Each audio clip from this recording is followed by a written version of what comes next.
নাহিদ রানা এই নামটা বাংলাদেশ ক্রিকেটের জন্য এই মুহূর্তে একজন ম্যাচ উইনারের নাম, একটা স্বস্তির নাম, একটা ভরসার নাম।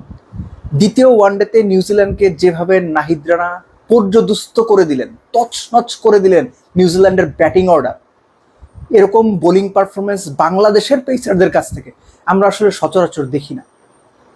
শুধুমাত্র 10 ওভার 1 মেডেন 32 রান 5 উইকেট, এটা সংখ্যা মাত্র, কিন্তু নাহিদ রানা তার বাউন্সার, তার গতি, তার সুইং এবং পেস ফ্রেন্ডলি না এরকম উইকেটেও নিউজিল্যান্ডকে যেভাবে খাবি খাইয়েছেন, নিউজিল্যান্ডকে যেভাবে চমকে দিয়েছেন, ভরকে দিয়েছেন, থ্রেট ক্রিয়েট করেছেন, দুর্দান্ত। ধরেন হেনরি নিকলস যেভাবে বাইরে থেকে বল ভেতরে ঢুকলো কিছু বুঝে ওঠার আগে, আউট, এলবিডব্লিউ।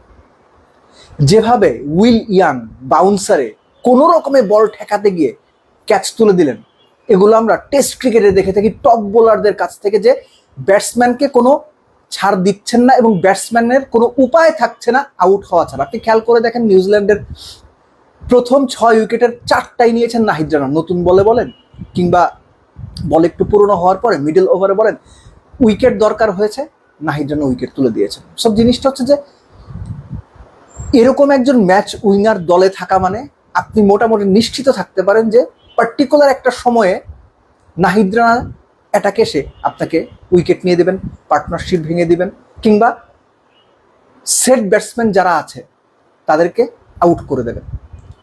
সো নাহিদ রানাকে প্রিজার্ভ করতে হবে। বাংলাদেশে হয় কি যে একজন বোলার পার্টিকুলার সময় খুব ভালো ফর্মে আছেন, খুব ভালো বল করছেন, তাকে ক্রমাগত খেলিয়ে যাওয়া হয়, 3 ফরম্যাটে খেলিয়ে দেওয়া হয়। এতে এর আগেও আছে এরকম ট্র্যাক রেকর্ড যে ওই প্লেয়ারের ওপর অতিরিক্ত চাপের কারণে তার পারফরমেন্স নিচের দিকে গেছে, ইনজুরিতে পড়েছেন। তো হোপফুলি নাহিদ রানাকে বাংলাদেশ প্রিজার্ভ করবে।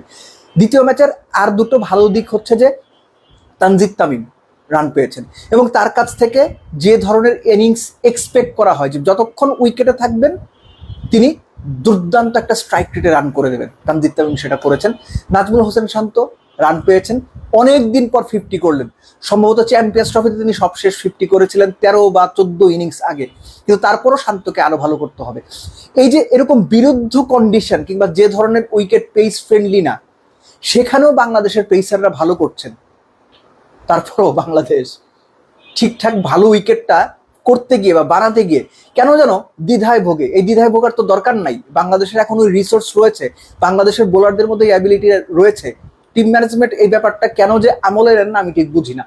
ব্যাটিং ওয়াইজ 200-র কাছাকাছি একটা রান চেস করতে গিয়ে যখন আপনি 87 বল হাতে রেখে ম্যাচ জিতবেন, তখন সেটা ওয়ান সাইডেড উইন কিংবা সহজ উইন বলা যায়। কিন্তু এর মাঝখানেও আমরা বিভিন্ন ব্যাটসম্যানদের স্ট্রাগল করতে দেখেছি।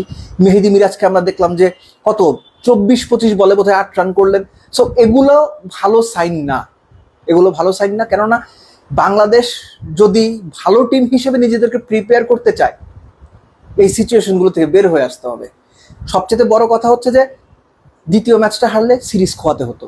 বাংলাদেশ অ্যাটলিস্ট সেকেন্ড ফেসের জন্য বা চিটাগাং ফেসের জন্য ওই হোপটা বাঁচিয়ে রেখেছে যে সিরিজ জেতাটা সম্ভব।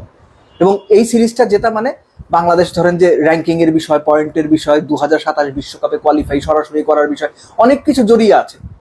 তো দ্বিতীয় ম্যাচে বাংলাদেশ এরকম একটা কামব্যাক খুব দরকার ছিল। আর এই কামব্যাক হিরোকে বলার অপেক্ষা রাখে না নাহিদ রানা, কিন্তু back in to the square one. Nahid রানাকে প্রিজার্ভ করতে হবে। এর আগে যেমন হয়েছে, তাসকিনের ক্ষেত্রে হয়েছে, টানা বিভিন্ন ফরম্যাটে সব ফরম্যাটে খেলিয়ে দিয়ে তাসকিনের পারফরমেন্স বা ফর্ম ডিক্রিজ হয়েছে, তাসকিন ইনজুরিতে পড়েছেন। প্লিজ নাহিদ রানার ক্ষেত্রে এরকম কইরেন না আপনারা। নাহিদ রানাকে বুঝে শুনে একদম মেথড মেনে এবং তার ওয়ার্কলোড খুব ভালোভাবে ম্যানেজ করে তারপর তাকে খেলান। কেননা নাহিদ রানা বাংলাদেশের জন্য বল হাতে সত্যিকারের ম্যাচ উইনার।